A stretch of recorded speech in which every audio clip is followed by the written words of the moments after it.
chained beneath the porch and treated worse than an animal. A little girl had forgotten what love felt like, until a grieving, quiet rancher kneeled down and said, "You don't belong here." The rope was cutting into her wrist again. She didn't cry. Crying never helped. Crying made them laugh. Crying made the boots come closer, the fists tighten, the meals skip past like forgotten birthdays. So she learned to stay silent, still as the boards above her, breath held every time a footstep landed overhead.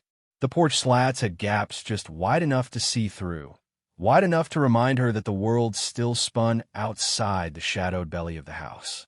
But sunlight never made it all the way under. Her name, once spoken softly by a woman who was no longer alive, had been replaced by whistles and barks. Sometimes kicks. No one had said her name in months, and she was starting to wonder if it had ever mattered. That morning, dust scattered from the road like it was fleeing something bigger than wind. A horse's hooves made no ceremony, just rhythm. Slow, purposeful. The kind of sound that said the man riding it wasn't in a hurry, because men like that weren't running from anything anymore. He came with a wide-brimmed hat that shaded a face worn by grief, silence in his eyes, a quiet that didn't beg for conversation. His name was Caleb Ward, 42, widowed 3 years. He hadn't spoken to more than 2 people in the past month, and even then, it was only because he needed a new horseshoe. He wasn't looking for anything that morning, just salt for the livestock, a few yards of canvas, maybe a reason to not turn around and go home to silence. But as his horse slowed in front of that lopsided house on the edge of Dry Hollow, he felt it, a stillness that wasn't peace. The porch sagged like it was tired of holding itself up, and the dog bowl, cracked, filthy, sat to the side of a post, not a dog in sight. Then he heard it, not a voice, a scraping, like someone was shifting their weight on gravel. He might have ridden past. Should have. Men like him didn't meddle. He'd buried too much already. But something pulled him from the saddle. He walked toward the porch, boots crunching with each step, and the minute he got closer, he saw it, eyes. Wide, brown, and not blinking. Not a mutt. Not a stray. A girl. She was no older than 10. Filthy. Gaunt. Her hair matted like straw, soaked in motor oil. Her shirt was 2 sizes too small, her collarbone sharp enough to look like it could cut through the fabric. And the rope tied around her wrist was looped twice around the porch beam, like someone wanted to make sure she wouldn't run, even in her sleep. He knelt slow, the way you'd kneel if you saw a bird with a broken wing and didn't want it to panic. She flinched anyway. He didn't speak right away, just looked. Then he pulled off his glove and extended a hand. Not touching, just offering. She stared at it like it was a lie. Inside the house, a man's voice shouted something about feed bags and chores and worthless brats. A woman laughed. Another set of footsteps moved across the floorboards. Caleb looked up, jaw tight. Then he whispered, "You hungry?" She nodded once. Barely. "Can you walk?" She didn't answer. The back door slammed open, and a booted man stepped onto the porch, rifle slung careless over one shoulder, smirk already loading across his jaw. "Can I help you with something?" He asked like he owned everything the light touched. Caleb didn't stand. He kept kneeling, kept his hand out. "I asked you a question, stranger," the man snapped. "This girl," Caleb said slowly, "ain't a dog." The man's smile flickered, then twisted. "She's my property. She don't speak. Ain't got nowhere to go. What's it to you?" Caleb's silence was louder than shouting. His eyes lifted just enough to lock with the man's. And in that moment, the laughter from the porch died. The girl hadn't moved, but her fingers twitched toward his hand, then touched it, gripped it, not because she trusted him, but because she wanted to, and Caleb, without a word, reached forward and snapped the rope in one tug. The man on the porch raised his voice, raised his rifle, but he didn't raise it fast enough, because Caleb Ward stood up like a man who'd fought bigger monsters than him, and he didn't flinch when the rifle was aimed. He just said, "She's coming with me." "You can't do that. She belongs here." "No," Caleb said softly, "she don't." Then he turned, still holding her hand, still walking slow, still making sure her legs could carry her. He didn't look back, even when the curses followed, even when the woman inside shouted that no one would want a girl like her. Caleb didn't stop, not even when the girl stumbled, not even when she cried for the first time in what might have been years, not even when she called him sir with a cracked voice. He lifted her into the saddle like she was made of paper and walked the horse all the way home. Didn't ride, didn't rush, because he knew healing had to come slower than the hurt, and because for the first time in 3 years, he wasn't walking alone. Caleb didn't talk much, and that didn't change just because a 10-year-old girl was now riding behind him on his horse. The silence between them wasn't awkward. It was the kind that held room for breath, for memory, for thought, for grief. He walked beside his horse with a slow steadiness, his hand on the reins, his other hand resting gently on her knee to keep her steady in the saddle. She didn't know what to do with herself. Her arms were too thin to wrap around his shoulders, so she just sat hunched, staring down at the trail like it was a question she didn't know how to answer. They didn't reach the ranch until the sky was beginning to dim, that pale golden light melting into a rusted orange that laid across the dry hills like a warm blanket. His land wasn't fancy. It wasn't big either, just enough fencing to keep the animals where they needed to be and enough barn to give them shelter. The house was 1 story, made from thick wood beams and stone, with a tin roof that rattled when the wind hit hard.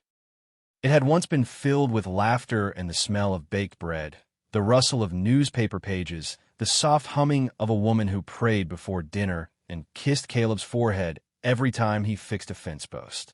But those sounds were gone now. His wife had been gone for 3 winters, and the place had grown quieter with each passing season. He lifted the girl off the saddle slowly, as if even gravity could hurt her, and when her feet touched the ground, she clung to his coat for balance. She didn't ask questions, didn't speak. She watched him, eyes wide and rimmed red, but she hadn't flinched when he picked her up. That was something. That meant something. Inside the house, the air was cool and smelled of dust and pine from the kindling he'd chopped 2 days prior. He struck a match and lit the lanterns one by one, their glow stretching across the cabin like arms reaching for warmth. She stood in the doorway, frozen. He turned, saw her hesitation, and gave a quiet nod. Permission, or maybe reassurance. "You ever had stew before?" he asked gently, voice rough from disuse. She gave the faintest shake of her head. "You're gonna like this one," he said. "It's got potatoes and carrots and meat that ain't dry." He didn't say it with cheer. He said it like truth, simple and real. She sat when he pointed to the table, her feet dangling off the chair, hands clasped in her lap, so tight they turned white.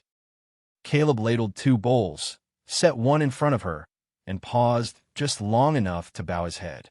"Thank you, Lord, for food and for company. Amen." The girl didn't echo the words. She just watched. He began to eat. She didn't. He looked up, puzzled, and only then realized she was waiting for permission, or more likely, for someone to take the food back. "Go on now," he said gently. "It's yours." She picked up the spoon like it was foreign, like she wasn't sure it wouldn't bite her. Her first mouthful was small, careful. The second, a little quicker. By the 3rd bite, her hand was shaking from trying to keep herself from devouring it too fast. He pushed a piece of bread toward her. "Take your time. There's more." Her eyes brimmed with tears at that, but none fell. After dinner, Caleb walked her to the back room. It was small, once used for guests, then storage. Now, it held a cot with a patched quilt, a wooden dresser, and a shelf with a few dusty books. She looked around like she'd entered church. "This room's yours now," he said. "You don't owe me nothing. You sleep. That's all." She sat on the bed, eyes tracing the stitches in the blanket. "Is this real?" she whispered. He blinked. "What's your name?" he asked softly. She paused. "Ellie." He nodded once. "I'm Caleb." The room fell quiet again, but not the hollow kind. It was a quiet filled with the weight of beginning. That night, he stayed up in the rocker by the fire, listening. Not because he didn't trust her, but because he knew the kind of ghosts that claw at children when the lights go out. Sure enough, just after midnight, he heard the muffled sobbing. Not loud, not wild, just the kind that came when someone was trying not to be heard. He walked to the door of her room and knocked gently. "Ellie." No answer. "You want me to sit for a while?" Still nothing. But when he opened the door, she was already sitting up, tears down her cheeks, the quilt clenched in her fists. He sat on the edge of the bed. "She ever hurt you?" he asked after a pause. Ellie nodded. He sighed and looked at the floor. "She won't again," he said. "Not while you're here." Then, before he could change his mind, he took the quilt from her hands and tucked it around her like he imagined his wife would have. He stood up, hand on the doorframe, and said without turning around, "You don't belong in the dark anymore, Ellie." She didn't sleep much that night, but when she finally closed her eyes, it was the first time in years she'd fallen asleep without a rope on her wrist. The next morning, she followed him to the barn. She didn't ask to help, just did. Carried buckets that were too heavy, brushed the old mare with arms that trembled from the effort. She didn't speak, but her silence was different now. Less afraid, more curious. That afternoon, a knock came at the door. It was the sheriff.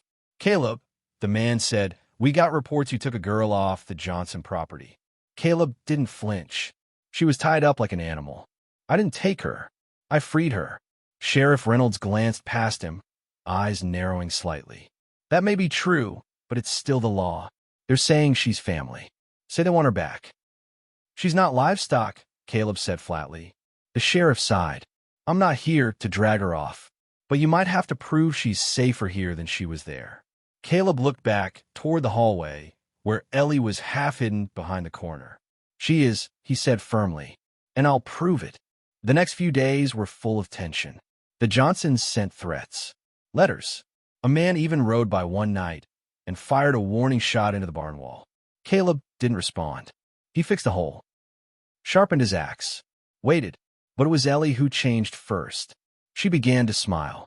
Not big, not often, but once, while helping him plant tomatoes, she laughed at the way a chicken pecked his boot. And once, when he handed her a book of poems, she read aloud with a lilt he hadn't heard in decades. Then came the day he came in from chopping firewood and found her sitting at the table, hands folded, eyes closed. "What are you doing?" he asked. She opened one eye. "Praying." He nodded slowly. "What for?" She hesitated, then answered, "That you don't send me back." His throat caught. He sat beside her, voice steady but quiet. "I'm not sending you anywhere, Ellie. This is your home now." Her eyes widened. She reached out, unsure, and placed her hand on his. It stayed there. No one knocked that night. No one rode by with a warning. Just crickets. Just peace.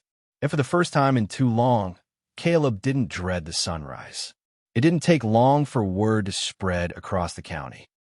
A rancher with no wife, no kin, had taken in a girl who'd been tied like a stray dog under a porch. Some called it charity. Some called it madness. But none dared say it to Caleb's face. His name carried weight, not because he shouted the loudest, but because when others talked, he worked. When others judged, he stayed silent and waited. And when others turned away, he leaned in. The kind of man who didn't offer excuses, only action. The kind of man who dug his wife's grave with his own hands and prayed over her body until the frost stopped falling. Ellie, meanwhile, bloomed slowly, like a seed that had grown in shadows too long to know what sunlight meant. The bruises on her wrists faded first. The flinching came next, replaced with careful curiosity. She started asking questions in the early morning.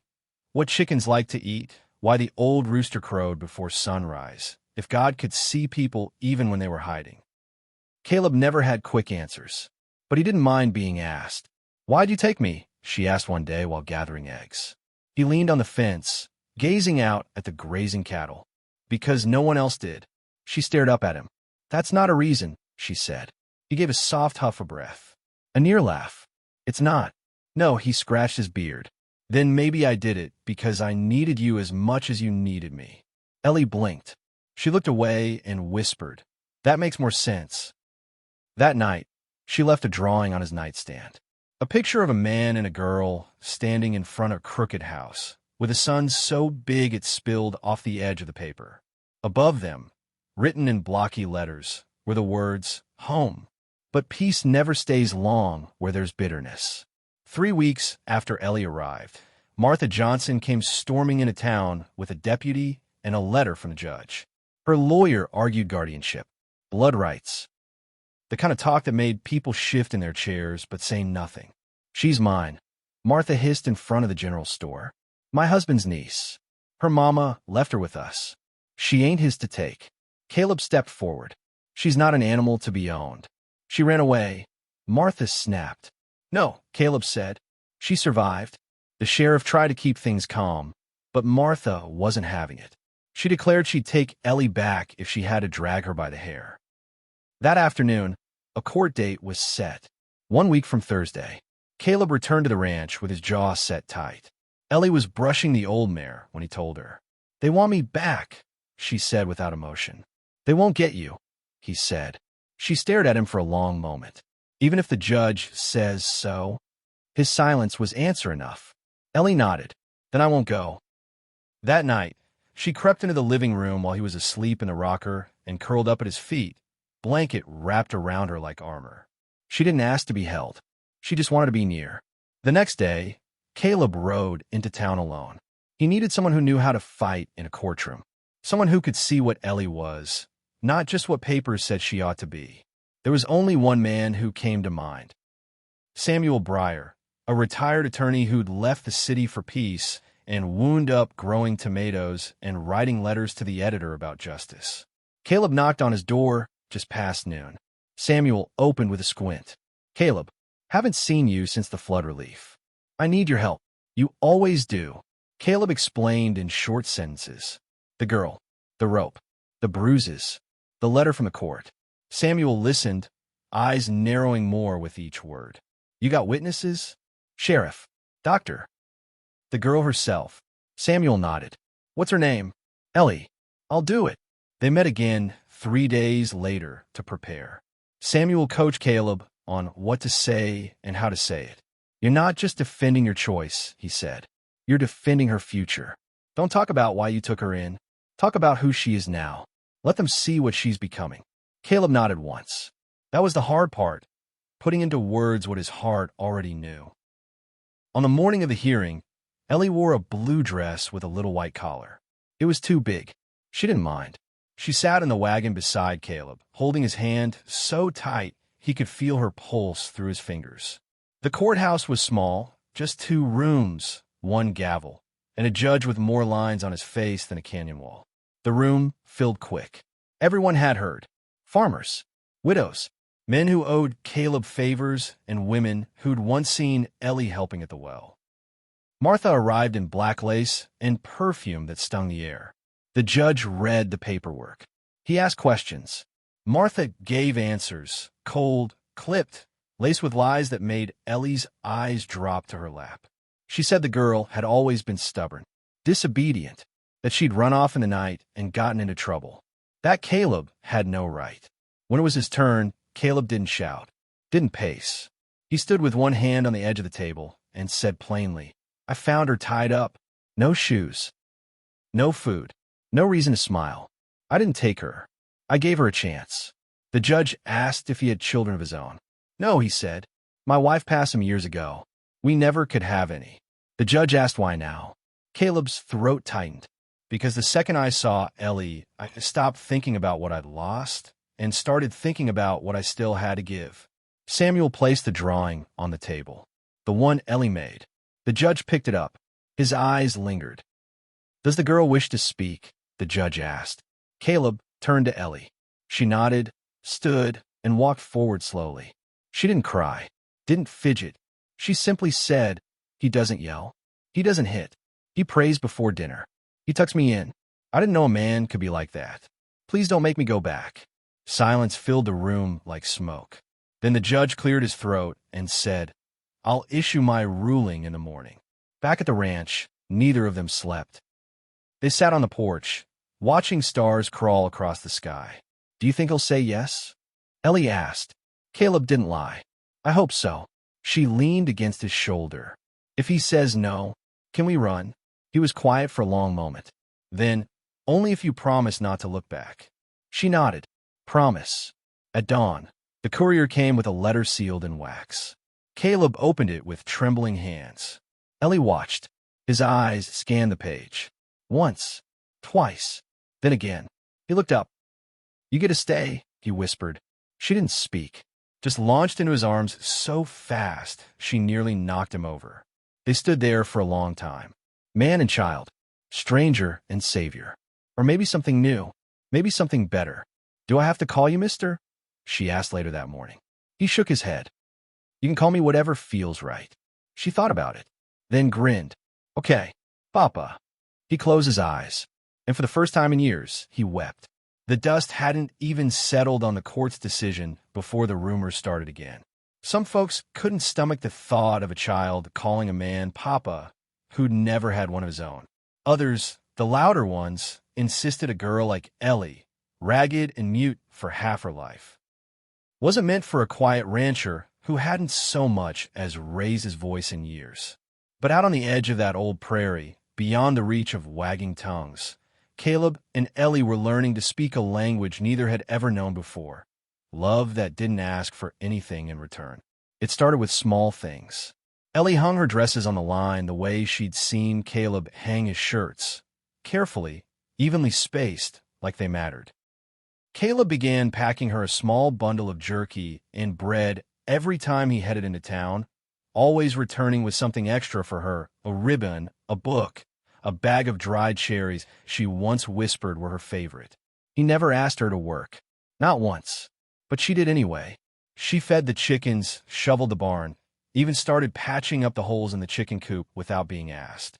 One morning, Caleb watched from the porch as she struggled to hammer in a nail that kept bending sideways. She bit her lip, squinted one eye, and tried again. When she finally got it in straight, she didn't cheer. She just stood back, nodded to herself, and moved to the next one. "She's got grit," Caleb mumbled to himself.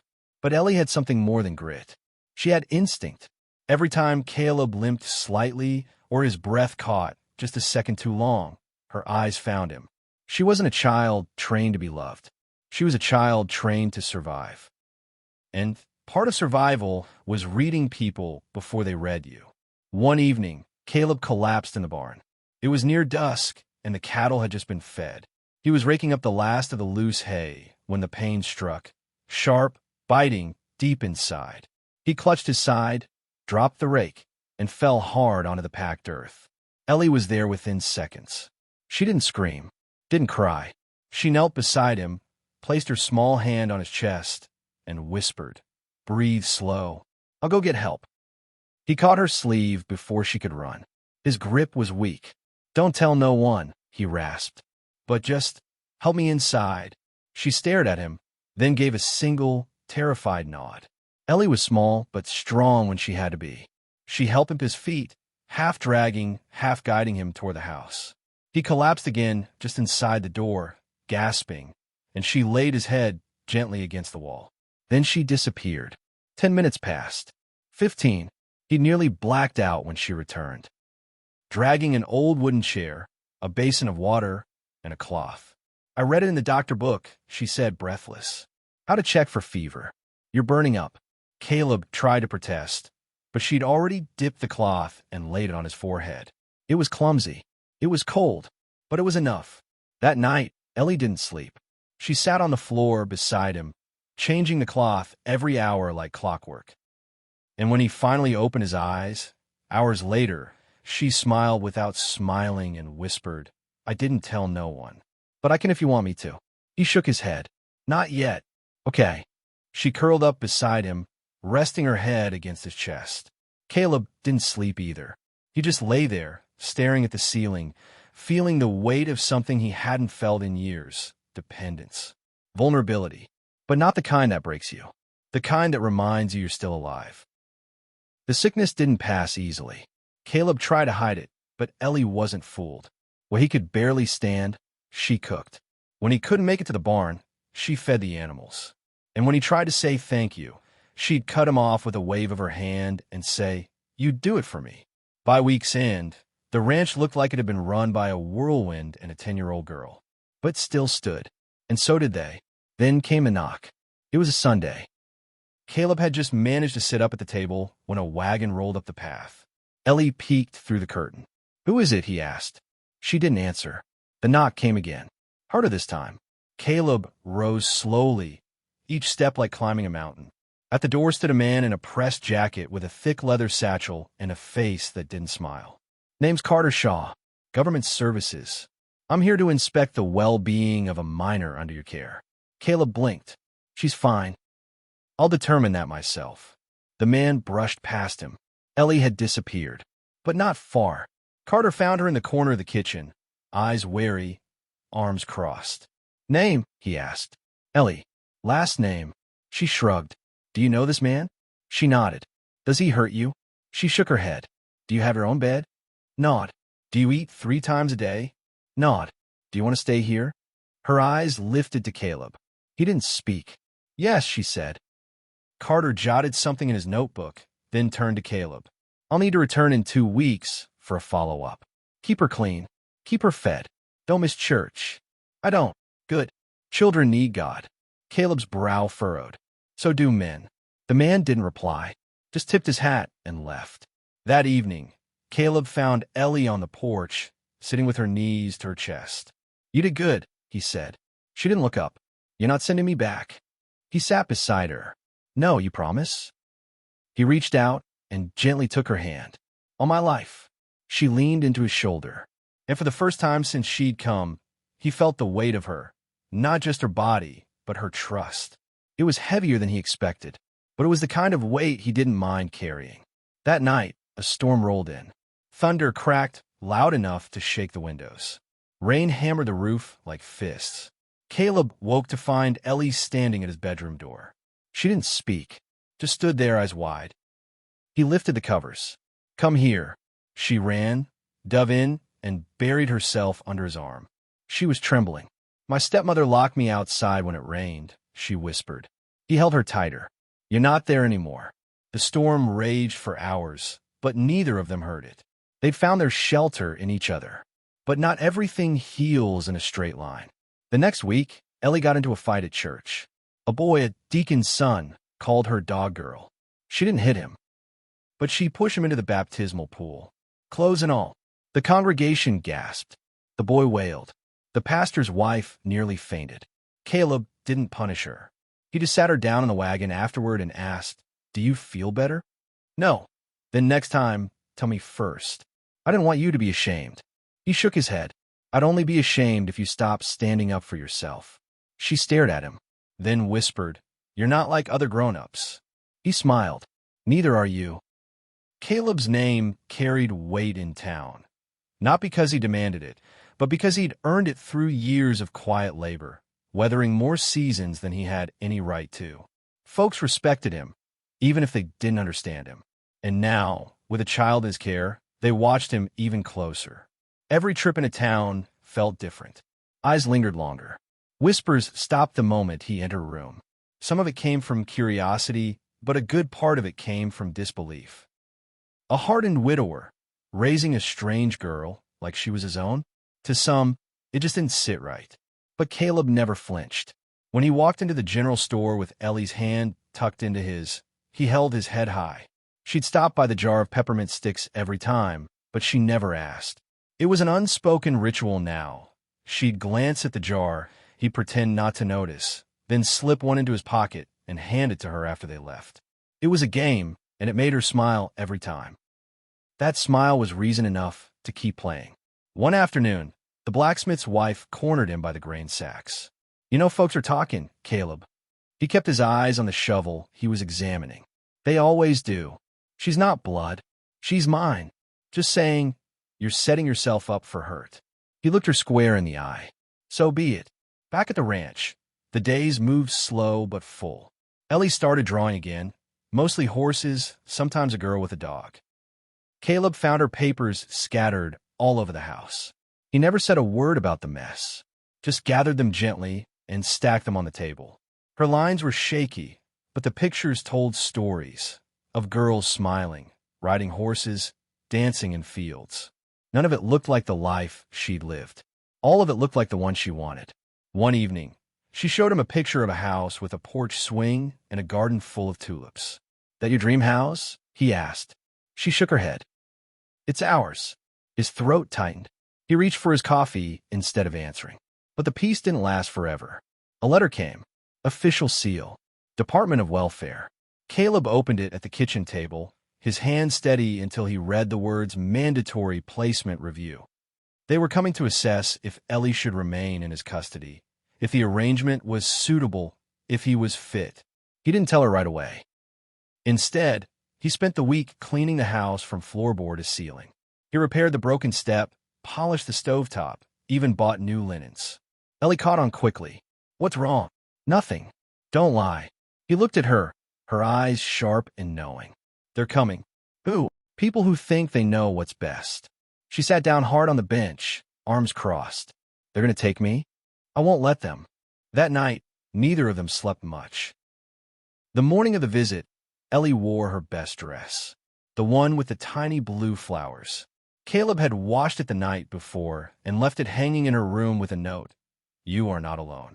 He cooked breakfast twice, burned the first batch. She didn't say a word, just scraped the eggs off the pan and smiled. At 10 o'clock sharp, a woman in a gray suit stepped out of a government carriage. She introduced herself as Miss Kendrick. Clipboard, glasses, eyes that measured everything. Ellie sat still as stone during the interview. How often do you attend school? Kendrick asked. We do lessons every morning, Ellie replied. He teaches me. Does he discipline you? No. Has he ever raised his voice? Only when the horse got loose. Do you feel safe? Yes. Kendrick turned to Caleb. She's behind on formal curriculum. Has she had any prior trauma? He bristled. She doesn't need to relive it. It's necessary to determine placement stability. She's not a sack of grain, Miss Kendrick.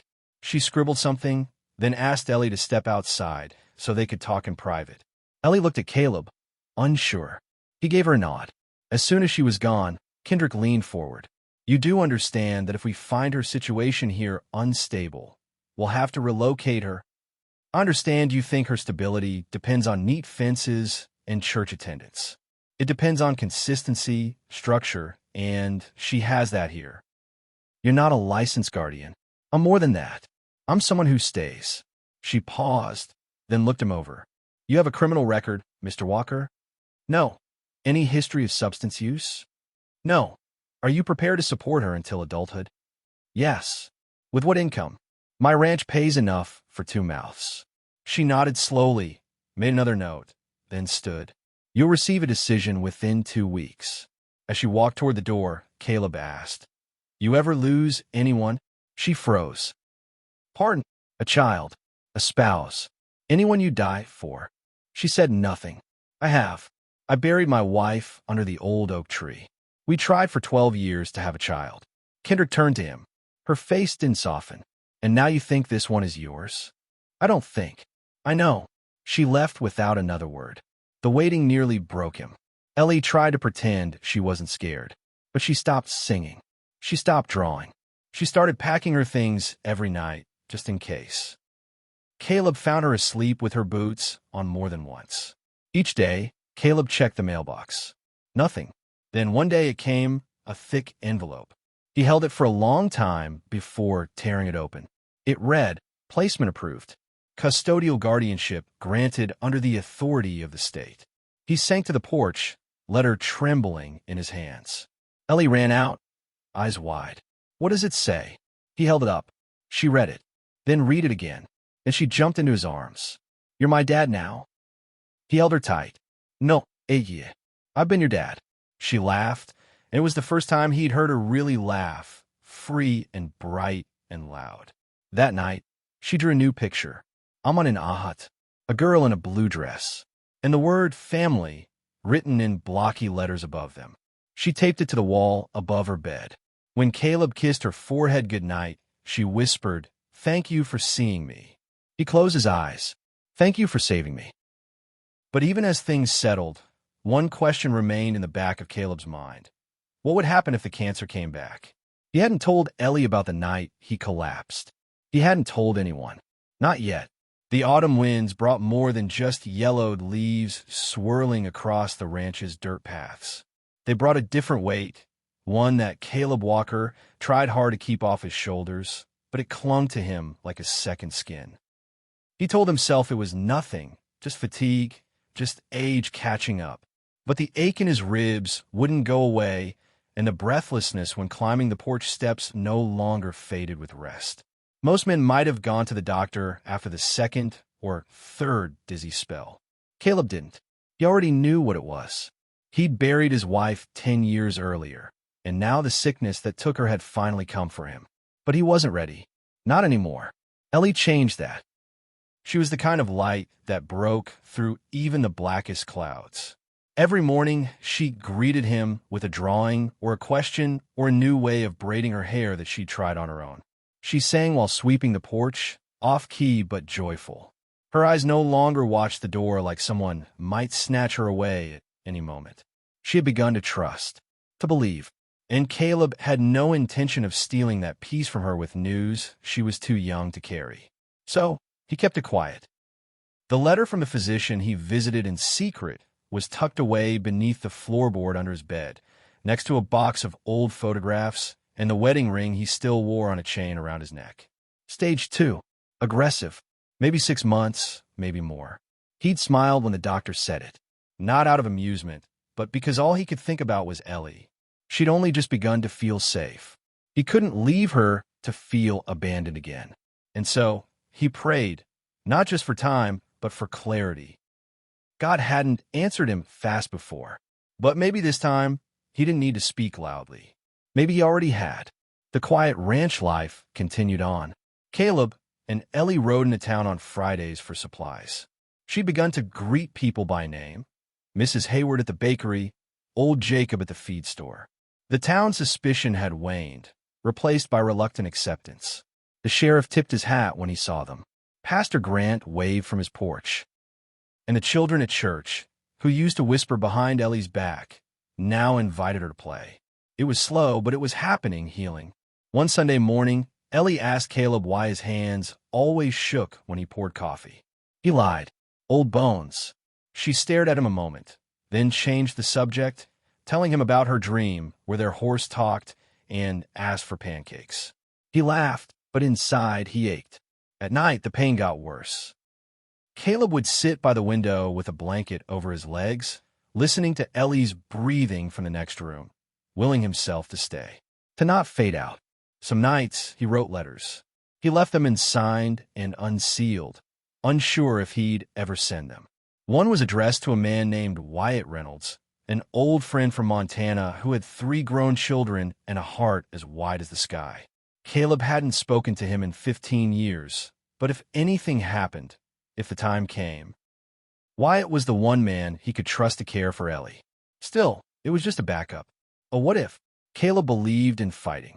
He'd buried himself once before, long ago after Sarah's last breath, and crawled his way back up from that grave for Ellie. He would do it again. But things changed the night Ellie got sick. It started with a cough, just a little one. Then a fever, sudden and fierce. Caleb wrapped her in blankets, lit a fire, and held her all night. She kept mumbling in her sleep, her cheeks flushed with heat. In the morning, she couldn't stand.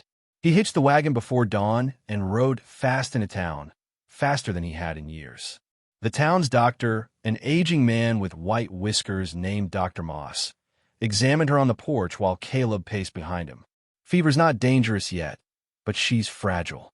You'll need to keep her cool, hydrated, and watched. She ain't ever been sick, Caleb said quietly.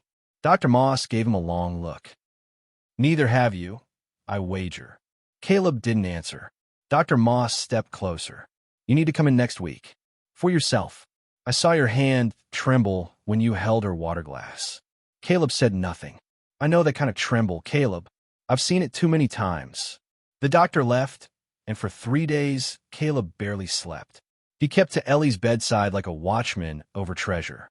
She moaned in her sleep, reached for someone named Mama once, and then whispered something that broke him completely. Don't let them put me back. He leaned in. Ain't nobody putting you anywhere. But what if you get sick? She asked, her eyes fluttering open, sweat on her brow. He froze. Her gaze searched his face. I saw you, crying last week. I saw the papers on your desk. You're sick too. He wanted to deny it, to lie. But Caleb had never lied to her. I'm trying not to be, he whispered. She didn't cry. She just took his hand, so small in his, and said, You're all I got. After Ellie's fever broke, Caleb rode out to see Wyatt Reynolds. He hadn't planned to, but something about the way Ellie said those words. He needed to know she'd be safe if he couldn't keep that promise himself.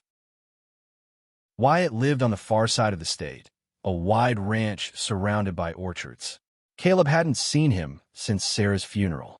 They embraced without words. Wyatt had aged like Caleb had, weathered, lined but solid. They sat by the fire that night. Caleb told him everything. About Ellie, about the cancer, about the fear that kept him up. Wyatt listened, nodding slowly. "You want me to take her?" he said, not as a question, but a truth laid bare. "If I go before she's ready." Wyatt nodded. "I will. But you'll stay until she's more than ready." Caleb stayed 2 nights before riding back. When he returned, Ellie was on the porch in her boots and coat, a sketch in her hands. It was him, holding her, with a heart drawn in the sky above them. She handed it to him and said, "You don't have to stay forever, just long enough." He bent down, his hands trembling worse than ever, and held her close. "I'll stay as long as I can," he said. "And after?" He looked up at the sky. "Then I'll still be watching." But even as his days grew harder, the world around Ellie grew brighter. She got stronger. She began to read aloud at the fire. She brushed the horses and swept the barn and told everyone who'd listened that Caleb was her dad. The ranch, once quiet, now echoed with her laughter. And in that echo, Caleb felt something stir, not just hope, not just love, but purpose. Even in the dusk of his life, something new had bloomed. The wind was changing. Caleb could feel it in his bones, the way old men do when the air itself seems to hum with finality.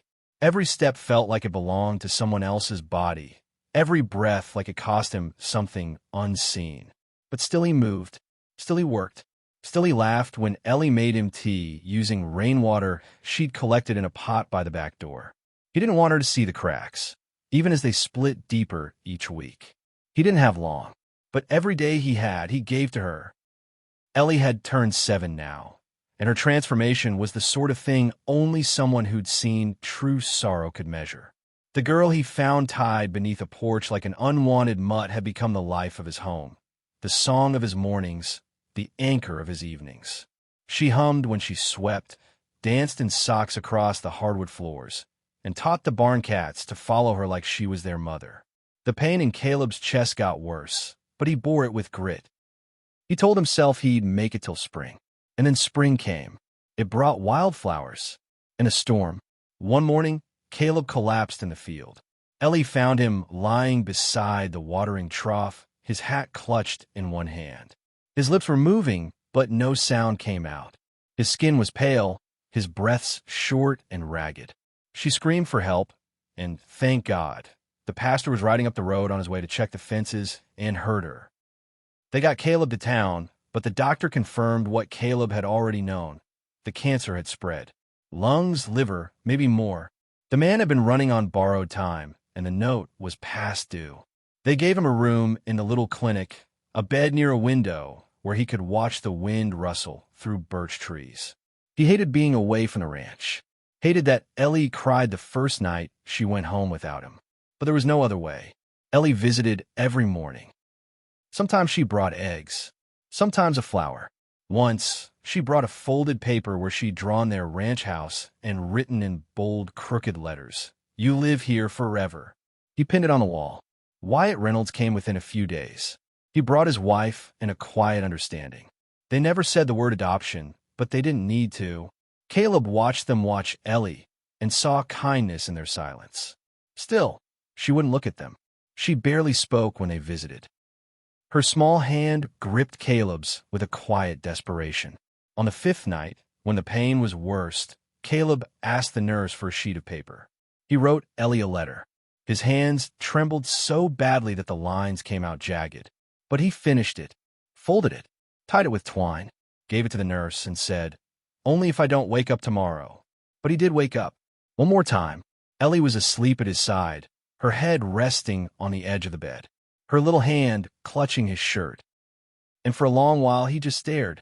He took in the freckles on her nose, the soft rise and fall of her shoulders, the whisper of breath that meant she was still here, still safe, still his. He reached out, brushing her hair gently back behind her ear. "Thank you," he whispered. Later that day, Wyatt took her home to let her rest in a proper bed. Caleb passed that night, peacefully, with the morning birds just beginning to sing. The funeral was held under a sky as blue as paint.